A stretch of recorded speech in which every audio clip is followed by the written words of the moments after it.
Hey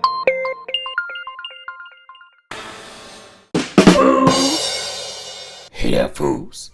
Big T here, and I'm back with another video. This video is really my first video about the Banjo Kazooie in Smash Brothers.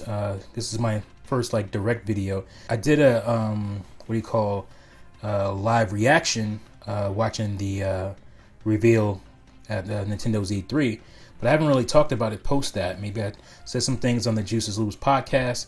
Shout out to those guys. If you want to hear a weekly podcast with a bunch of Nintendo dudes cutting up, make sure you go over and subscribe to Terminator Juice's channel. Through there, you'll be able to find all the guys and their channel and their content. So go ahead and do that for sure. But I have not really made a video about this. And you guys know that, Banjo Kazooie is one of my favorite characters of all time. They, to me, are the best of what Rare's mascot work has ever been, and the epitome of 3D platforming, 3D action adventure platforming games. So, I've done, if you've followed me for a while, I did a versus, which was Banjo Kazooie versus Super Mario 64. Make sure you go check that video out. It was one of my favorite videos to do. I put some good work into that one, and I will do another versus video coming up soon. It's hard to explain when I talk about these things. It's hard to explain what that game meant at the time, because you kind of had to be there. And I remember beforehand going into E3, I was, there was information out there. I was doing some research, seeing what the partnership with Microsoft and Nintendo was going to bring. And more and more evidence kept pointing to Banjo Kazooie being in Smash. There was a company that makes figurines and statuettes of characters, and they had a new one coming for Banjo Kazooie, and there was certain kind of stitching on it that was very indicative of Smash Brothers characters. So that really pointed to a reveal of Banjo Kazooie being in Smash, and it turns out that that was true. So I was very excited. You never know until it actually happens. I was very excited about that, but I talked about that possibility in a video beforehand, and I had one person in particular who couldn't really spell to begin with, so maybe I shouldn't be pointing this person out, but they were kind of downplaying Banjo. It's just if you weren't there, you don't understand. This person, I believe, was either super duper young, maybe 2 or 3 when that game came out, or the game could actually be older than them. I'm not sure. I think this person was very young when the game came out, because I think they're in their 20s or early 20s right now. So they had no idea what Banjo meant to Nintendo fans. They didn't know what Nintendo fans were when Banjo Kazooie came out. They didn't know what Rare was, didn't know what the gaming industry was, and I was, gosh, I'm gonna show my age, but I was going into young adulthood there when this game came out. So I was, very aware of, gaming and whatnot. I was definitely a Nintendo fanboy. I was a huge N64 fanboy, and Banjo Kazooie was that game. One of those games that came out for N64 that solidified it as just a game-changing console with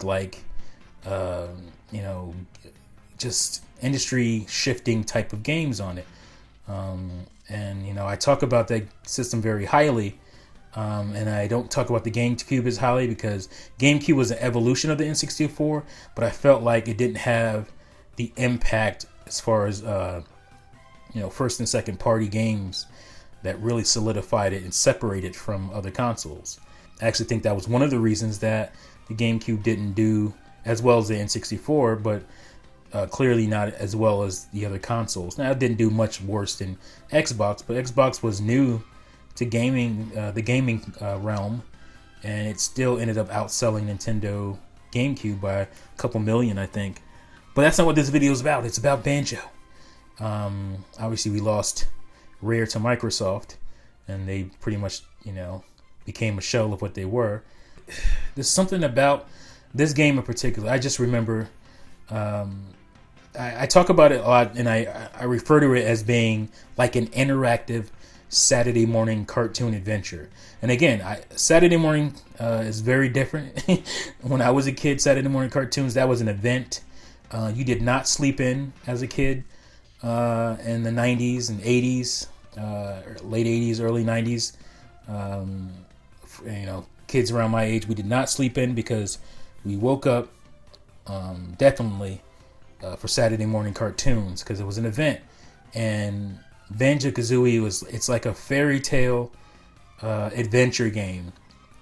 With Gruntilda, who's a great villain, great character, great villain, and has that kind of fantasy aspect with her, with the who's the fairest looking, and all that stuff.